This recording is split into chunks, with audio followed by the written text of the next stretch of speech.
Hello everybody, it's AJ back for the Mighty Glue Stick, and this weekend, I have another player character race to cover. Those of you who guessed what it was from my hint last week, congratulations. I'm going to be covering the Warforged. So I've got a lot of information here to cover, and I've written it down in a series of pages, and I'll be posting the full script of this on my Patreon page, which is available for everyone to go and view. If you'd like to be a Patreon supporter of the channel, you can invest pretty much anything you want, and it'll all be much appreciated. I also have a sister channel over on VidMe, which is basically just exactly the same thing that I have posted here, and I'm slowly uploading videos over there just to form a secondary archive. For anybody who's a VidMe fan, you can watch them at more convenience over there. There's also a tip function on VidMe if you wanted to contribute that way instead of Patreon. So, Warforged average between 6 feet and 6'6" and weigh roughly 270 to 300 pounds, or 122 kilos to 136 kilos. They consist of a fully articulated metal endoskeleton supported an alchemical circulatory system. Leather and wood fibre muscle and various other vital internal and sensory components are included also, covering with a metal and stone protective skin, all of which is enchanted and operates as much by magic as it does by mechanical science. Warforged have a sense of smell and taste. They can see, hear, and have a delicate sense of touch. They can inhale and exhale, even ingest food, enjoy food and drink.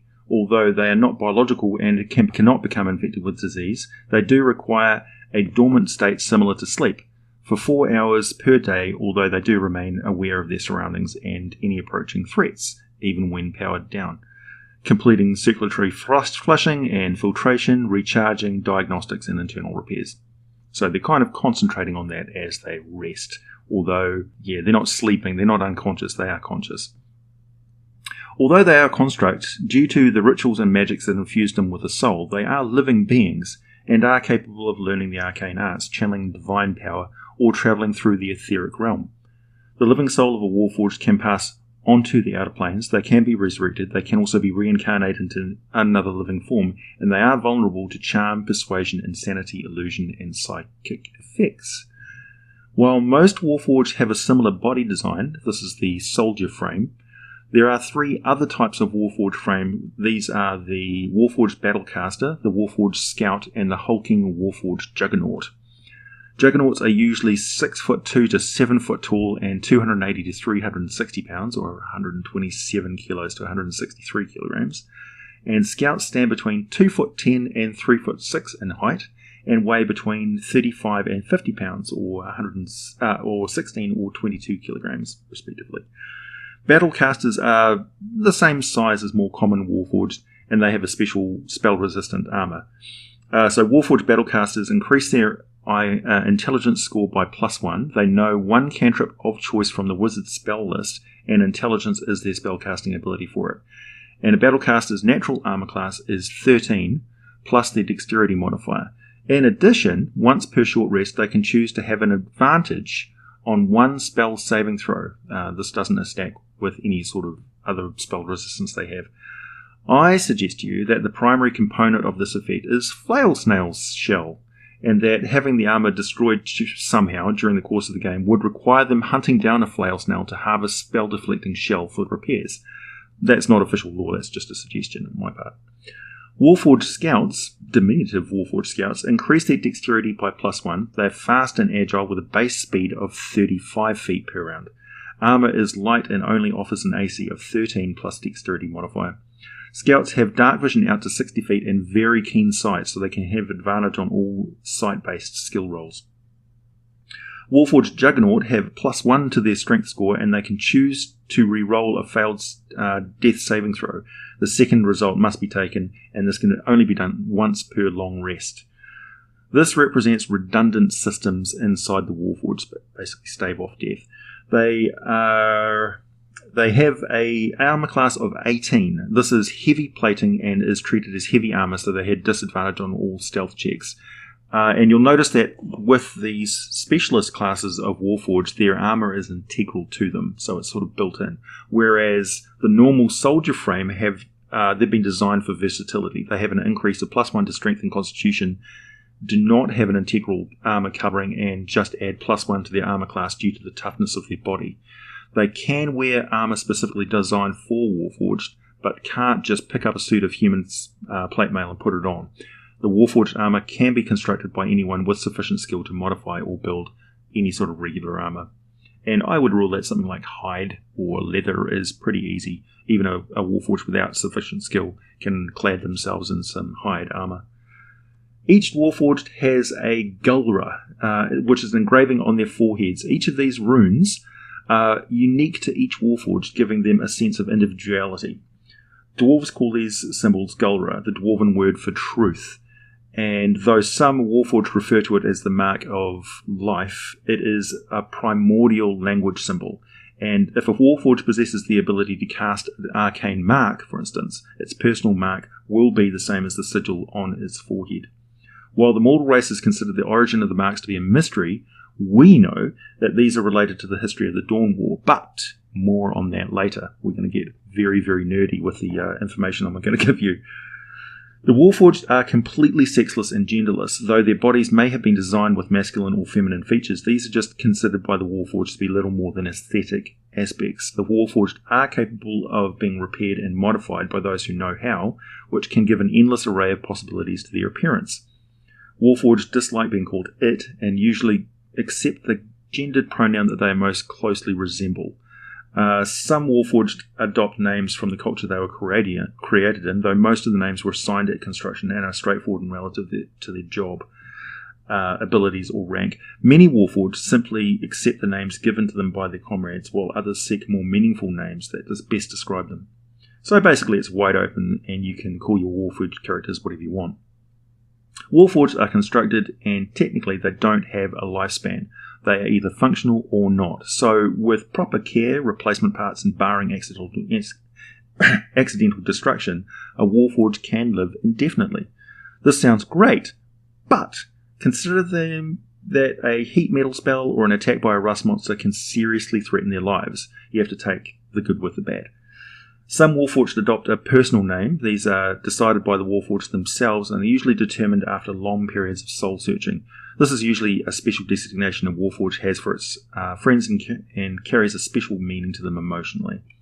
So, the official 5th edition conversion of the original Eberron campaign setting, which I'm not covering in this Ecology video, as I need to limit the time that I have, and I'm not familiar enough with the setting. I'll basically just leave that up to the experts. As a Warforged, you have the following racial traits. So your ability score increase is your strength and constitution score increases by +1. You are generally broader and heavier than humans, and your size is still considered medium. Base walking speed is 30 feet, and yeah, you've got that +1 to your armor class. This is in case your DM is not particularly fond with you taking any of the specialist Warforged subraces or subclasses or subframes. And as a living construct, you don't need to eat, drink, breathe, or sleep, but they can ingest food and drink if they wish. They are immune to poison, sleep effects, paralysis, disease, nausea, fatigue, exhaustion, effects that cause a sickened condition, and energy drain. Unlike other constructs, Warforged are subject to critical hits, non-lethal damage, stunning, ability damage, ability drain, and death effects or necromancy effects. However, a Warforged is not immune to the mind-affecting spells and abilities of mentioned conditions. They also gain the full benefits of spending of hit dice at the end of a short rest, and the full effects of a long rest after using a repair kit for that time period. So a repair kit is a specialist bunch of tools and components that the Warforged uses. So languages, they speak and read Common and one other language of choice. Personally, it's up to you if you wanted to consider the Warforged a living weapon. If so, their unarmed strikes do 1d4 damage instead of the usual 1 point of damage for meatbags. Psychologically, most Warforged have a dutiful attitude towards life, taking pleasure from fulfilling commands, and Warforged as a whole have a strong work ethic and share an aversion to failure. While they're capable of fear, often of death or massive damage, as much as any other races, they can come to hate the sources of these fears just as much as anyone else would. Warforged are also capable of loyalty and joy, particularly in regards to friends and allies, and can be driven to anger when those loves or goals are threatened. However, Warforged as a whole exhibit a simple-minded and reserved approach to life with straightforward goals and reactionary passions. Since Warforged are created physically mature, they exhibit a childlike perspective that is often mistaken as naive or emotionally crippled. This is not necessarily true, and it's kind of a stereotype. Some Warforged develop a particularly sophisticated view of the world, ever curious about its mysteries, and in part due to the odd nature of their creation, they sort of seek after wonder where they might go, and they wonder about death and if they have souls, just like anyone else, and some create deeply ordered philosophies to govern themselves or maintain a perpetual list of tasks that they occupy themselves with. Others fall in with religions and mindsets of other races. Some Warforged even live long enough to develop a weathered personality as tempered as the time as that of other races. And due to their indefinite lifespan, some Warforged have seen some serious history. They may even have seen the destruction of Lantan, or escaped slavery in Thay, or been part of the epic conflict of the Dawn War, and now walk a world completely unlike they once knew, before they went into the age of slumber and were woken once more by pilfering thieves. So that brings us to the question of where in the Forgotten Realms do Warforged come from? Now, I suggest you pause here, grab yourself a beverage and some notepaper. This is going to get deeply nerdy. Warforged in the contemporary Forgotten Realm setting have their origin in 3 separate geographical nation-states. These are Lantan, Gontal, and Thay. Gontal is an area of returned Eberron that is separated from the rest of the continent by the Elkanath Mountains. The kingdom of Gontal was situated amid the river Orifars Valley, a wild and trackless land. The kingdom is ruled by Queen Imrera Hethkantan, by a number of ruling families, the 12-fold noble families. These held a large amount of power, and some considered the families that they to be the true rulers of Gontal, as the Queen often seems obsessed with sending expeditions in the area known as the Glow Barons, and she sort of didn't pay much attention to local politics. The Glow Barons is a wasteland that was once the location of Glower, a mighty metallic fortress erected by the Dawn Titan Nehushta. Now, Nehushta served as this fortress served as a central front during the Dawn War, and it was kind of responsible for the Dawn War being located on Toril for a large amount of its activity. So it's a very, very important location historically. Long abandoned before the merging of the worlds of Eberron and Toril, when the continent transposed into the world of Toril, the fortress exploded in a cataclysm as potent as the Tearfall, creating the Glow Barons. Now the landscape is a mix of earth moats, plague lands, and strange metallic ruins, including a great number of, you guessed it, Warforged. Nehushta was a massive being made of different metallic alloys who shined star-white when roused to fury. Over the years, she modified her own body with fantastic assemblages of gears, blades, and other golem-like improvements, and was a powerful primordial artificer who fought against the gods during the Dawn War. She is also credited with the creation of the Genasi race, and a powerful artifact called the Birthing Furnace lends great credence to this belief, as it can be unlocked once per year and used to create living Genasi babies. Warforged are also created using a form of birthing artifact, so Genasi and Warforged may share a similar nature as far as their living essence is concerned. Many adventurers and treasure hunters search the barrens for precious metals and lost treasures, so Warforged tend to come out of that area where they may have been disturbed from ancient sealed chambers by curious treasure seekers. The Queen has taken a great interest in the area for various reasons, so there is a great wealth of background stories that Warforged characters can base if they came out of Gontal. One interesting note, the Glow Barons there are far more than Warforged and trinkets. There are many dreadful creations, including the Anaxim, also called Sheen, which are golem-like metallic elementals without a definite form. They were a conglomerate of metal parts jutting with too many cutting implements and rusted surfaces.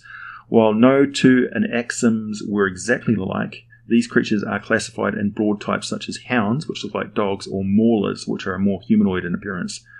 These pose no great danger to awaken Warforged, but are lethal to mortal treasure seekers and make settlement of the area next to impossible.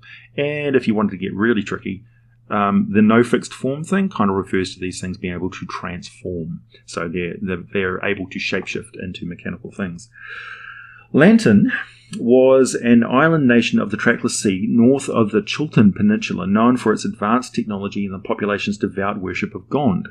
The inhabitants of Lantan were rock gnomes and humans called the Lantana. When the spell plague erupted in 1385 Dale Reckoning, the sudden shifting of continental bodies caused tsunamis all along the island and coastal regions of Faerun, devastating them all, and Lantan was hit harder than most. The entirety of the islands flooding and killing all of the inhabitants and clearing away their advanced technology. A huge tragedy. However, for living constructs who do not need to breathe, the floodwaters and devastation were survivable. So, Warforged who originate in Lantan have some serious tragedy in their background story. Lantan as a whole was a country focused primarily on the arts and sciences to a greater degree than the rest of Abiatoral, and the gnomes of Lantan eventually hoped to initiate a kind of renaissance in scientific and mechanical advancements to finally bring about a global age of peace to all gods, races, and subraces.